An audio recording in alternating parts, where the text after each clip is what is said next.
Good morning. It's nice to see you all here. How many of you have had a flu shot this year? Okay, that's about half of you. Okay, could the half of you have not had a flu shot? Could you stand up?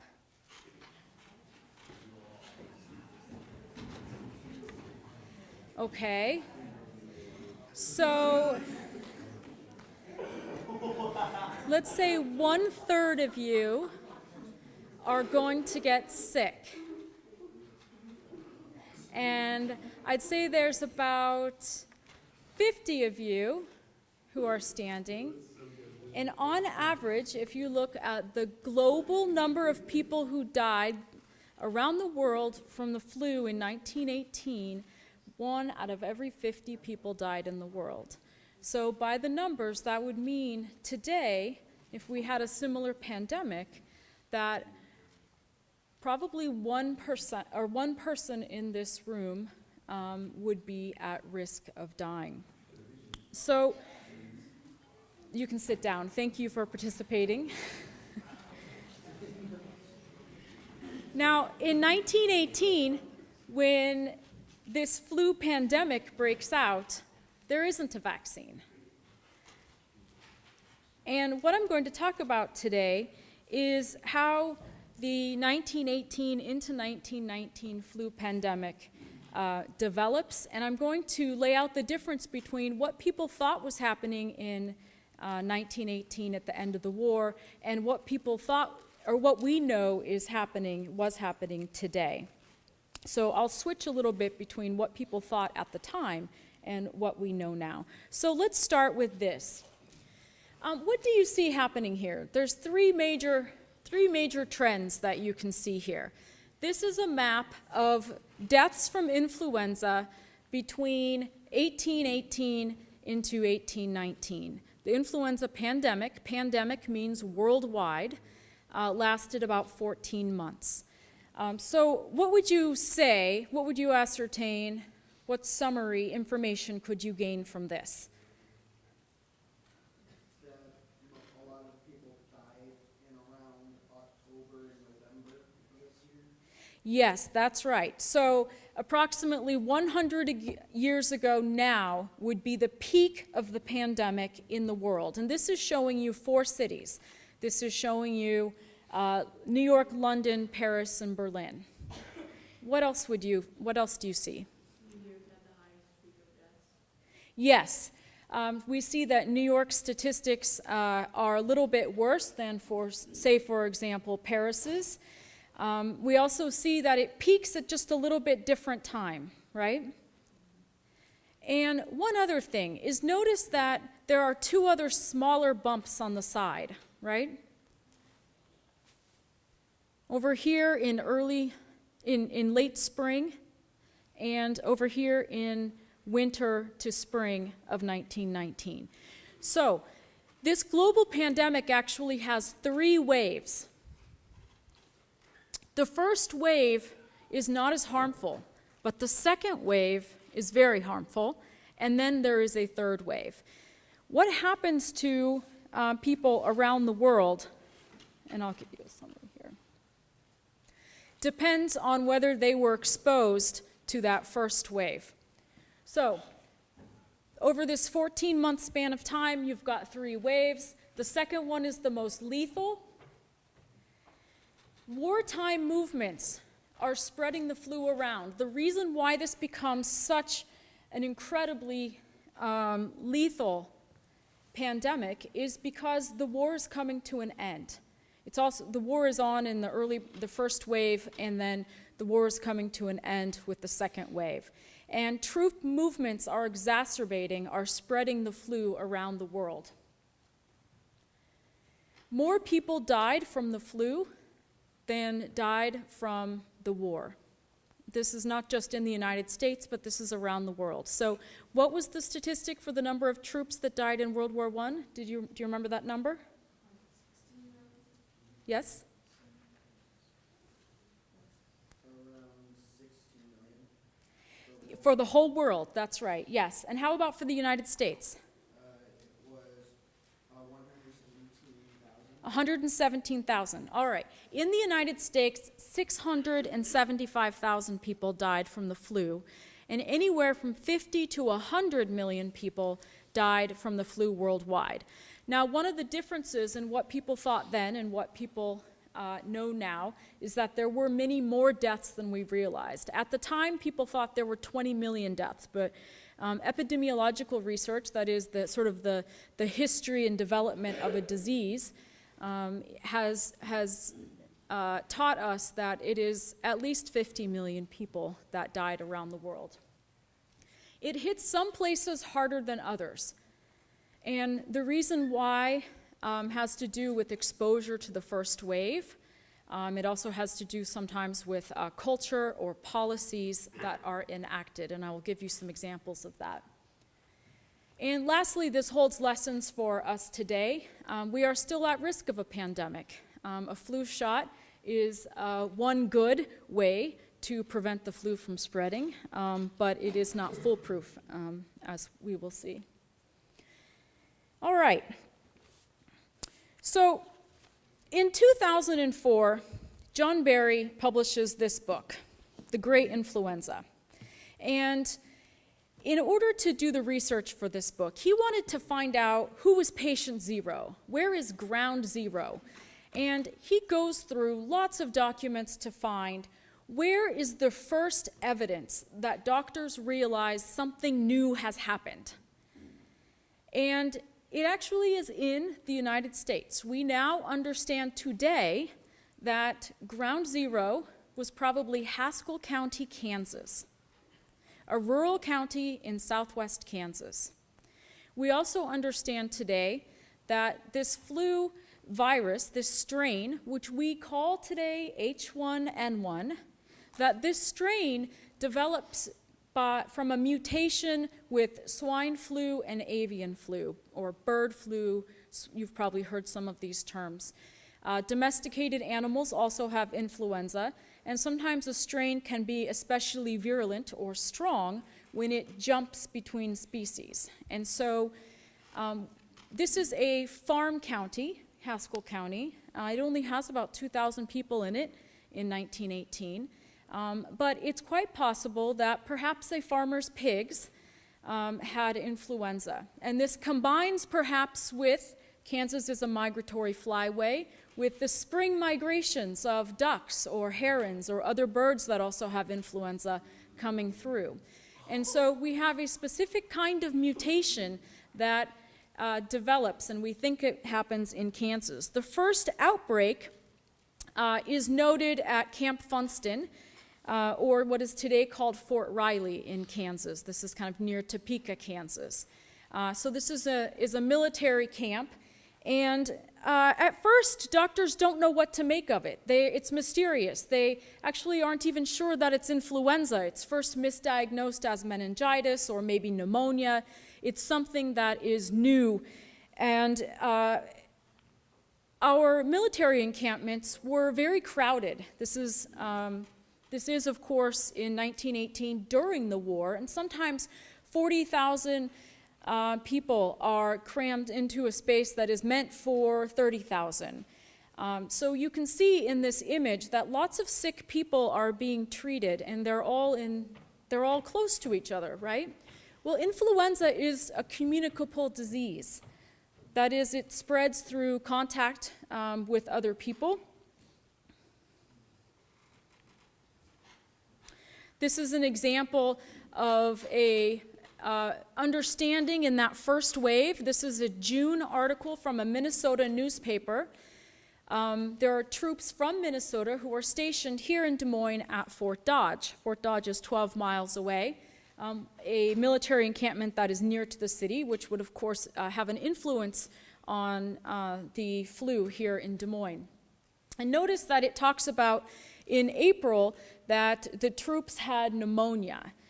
So it's not yet referring to it as the flu.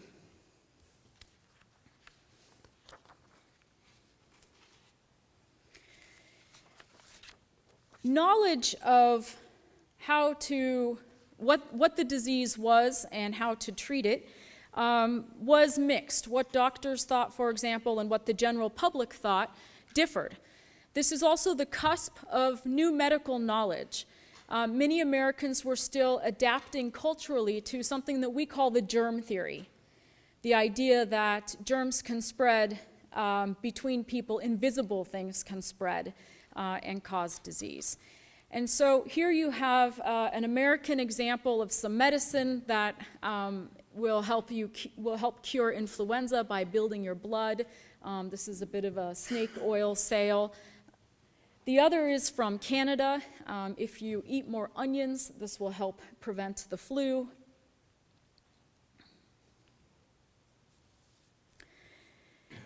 Sanitarians, public health officials, and government agencies, especially those within the military, work to educate people that influenza can be reduced, your risk to it can be reduced if you do not expose yourself to other people.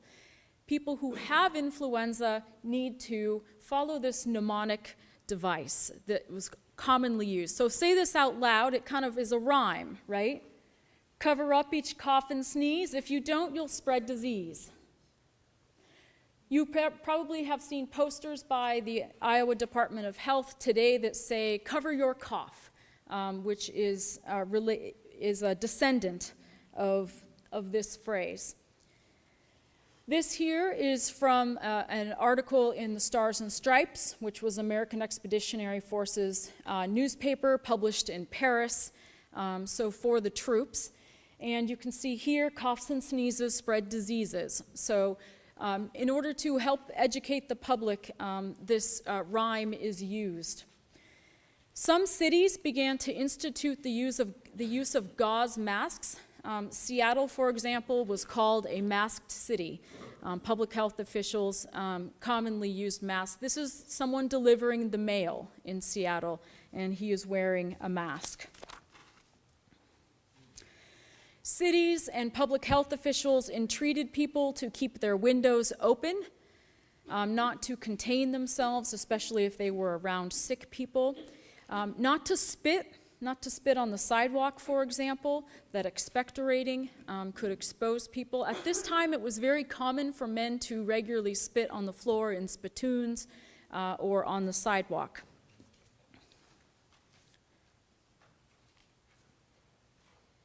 Oops.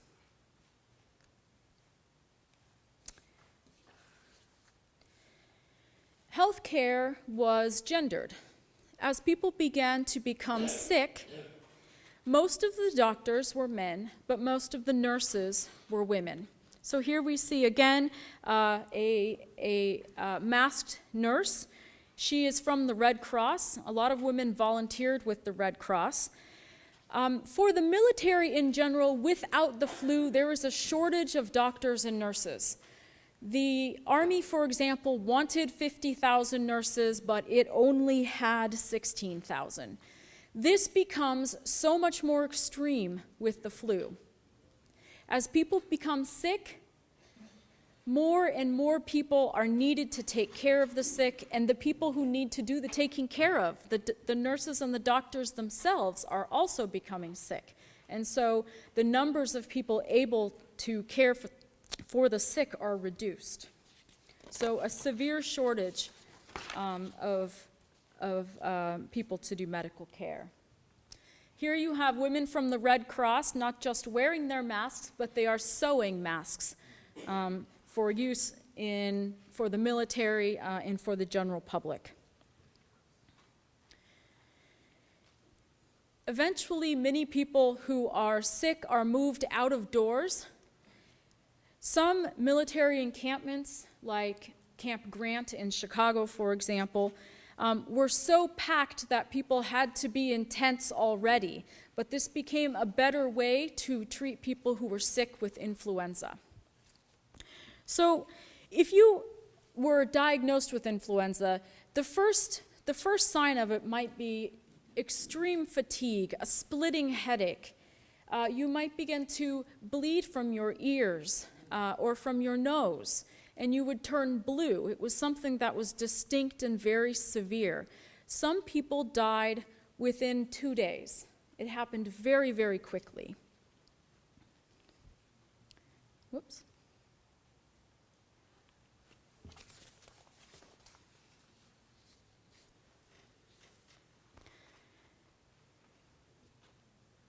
Cities began to close their public spaces and their private spaces.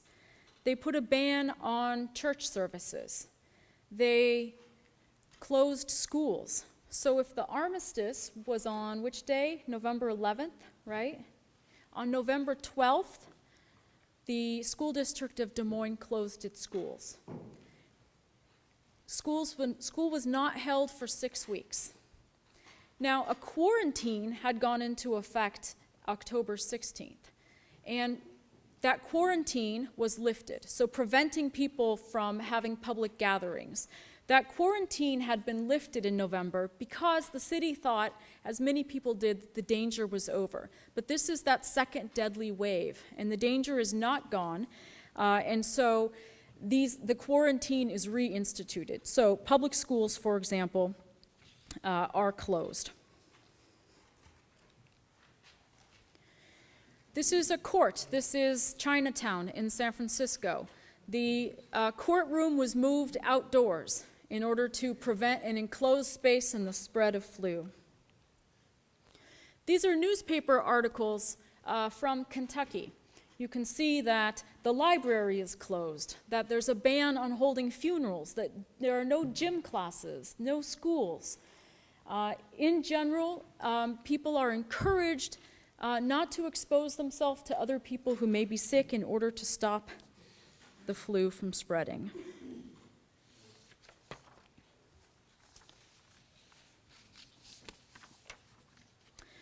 This is St. Louis. You can see here we have the Red Cross again. We have women who are volunteering to do the work of taking a dead body to a graveyard.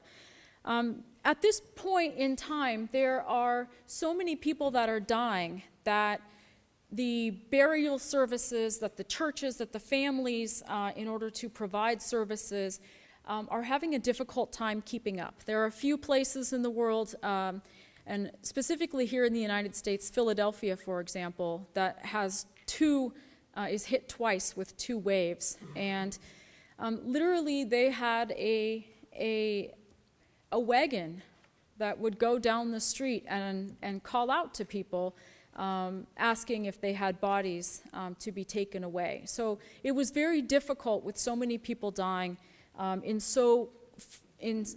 happening so quickly. And remember that this is just as the war is ending. So there's a sense of relief that people should be feeling. This is an Army doctor's diary. He is writing notations for the people that he sees. Let's see, someone from Burlington, could you read something here? Can you see a person's name and a date? Look especially where the red notations are. This is when a patient has come in to see the doctor. A military man has come in to see the doctor and he has died. That's where the red is. Can you read one of those?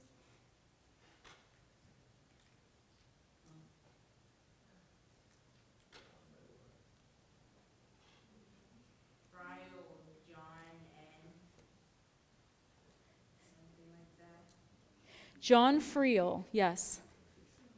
So it says that he died January 2nd. Notice what day he came in, December 27th. So a couple of days after Christmas, he's feeling sick. He comes into the doctor, and he dies 5 days later. So again, this shows us how many people got sick.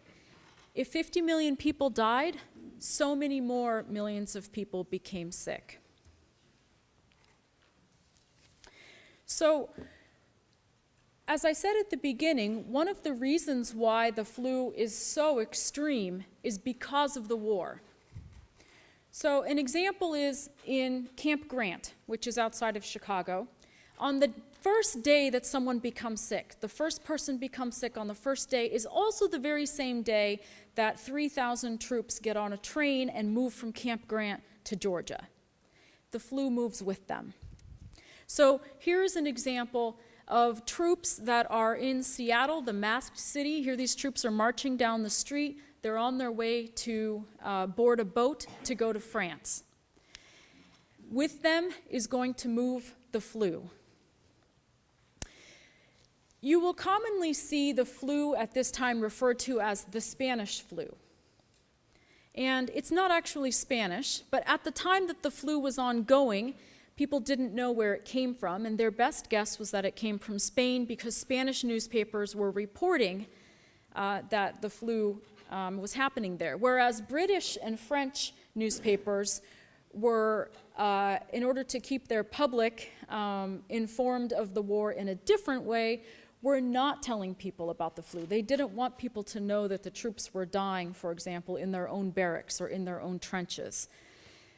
If you were in Spain, it was thought to have come from France. If you were in Germany, it was called the Flanders flu. In Belgium, because it was coming from Britain. So everyone had a different idea of where this flu was coming from. So here, these troops, some of them will have the flu virus in them. They're going to go to France. Here you will see people being nursed. These are troops who have arrived to France and are sick abroad. And so lastly, I've spoken mostly about the experience of Americans and American troops, but I want to finish with giving you a sense for how widespread this was and how much it influenced the rest of the world. So Professor Rutenberg showed you a map of the world that's quite colonized, right? And what that means is that there are all these connections, right? So every place that is a colony of Britain is connected. It's connected in some way, perhaps by boat, all right? So I can give you an example of this for South Africa. South Africa is in southern Africa, down at the tip. And at the time, this is a British colony. The first time that the flu comes to South Africa will be on a naval ship, a British Navy ship. And it will come down the coast, and it will stop in places like Dakar, Sierra Leone, Cape Town, Freetown, finally Cape Town in South Africa. Southern Africa was not exposed to the first wave of the flu. And what that meant is that it had gained no immunities in that first wave. So the first wave of the flu was not as harsh. North Africa, on the other hand, being more connected to Europe, had been exposed. So death rates in North Africa are much lower. They look like what Europe's look like.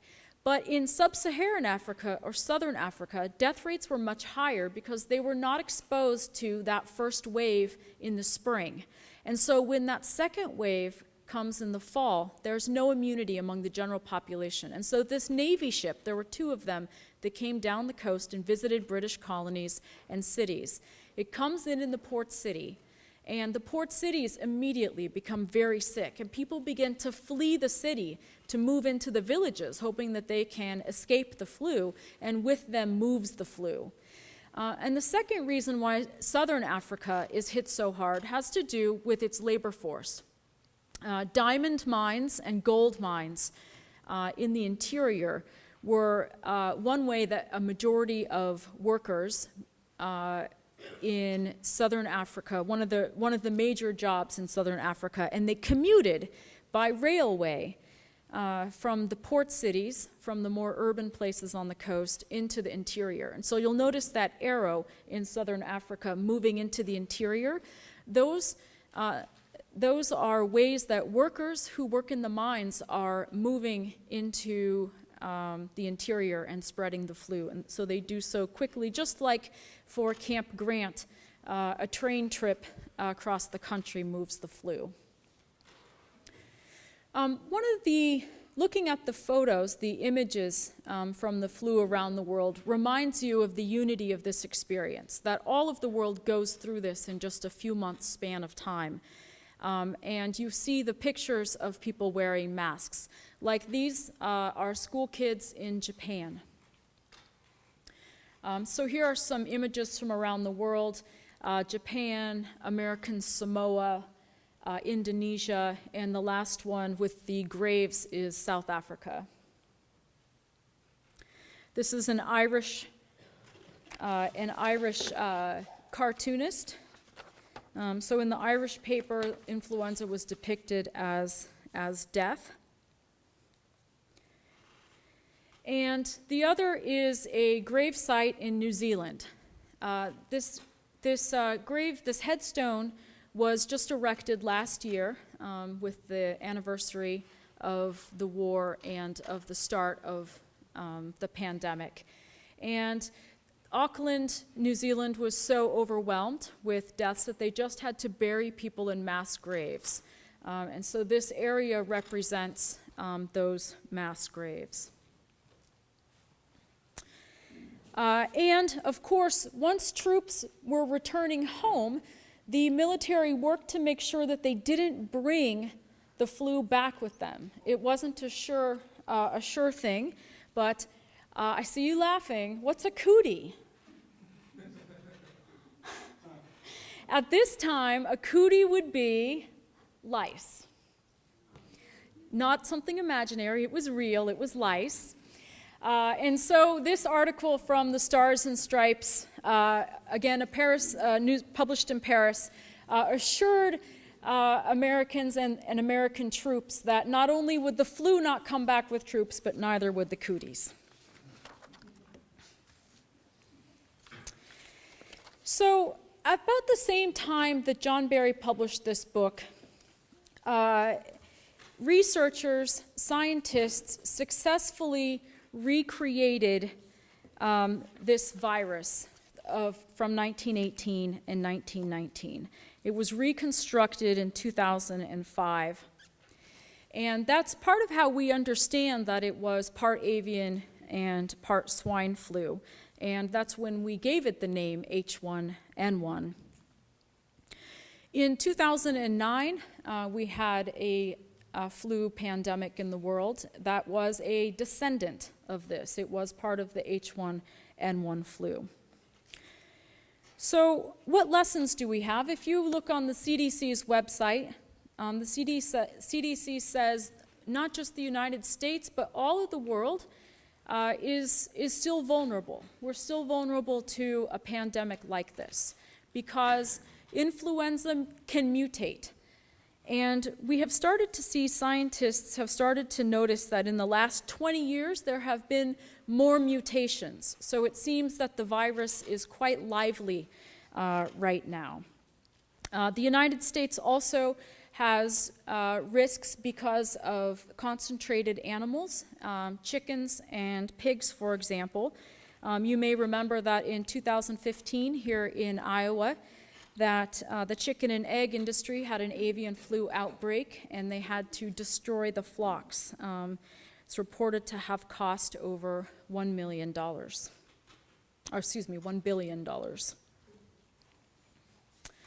These are some recommended readings, including John Barry's book, if you're interested.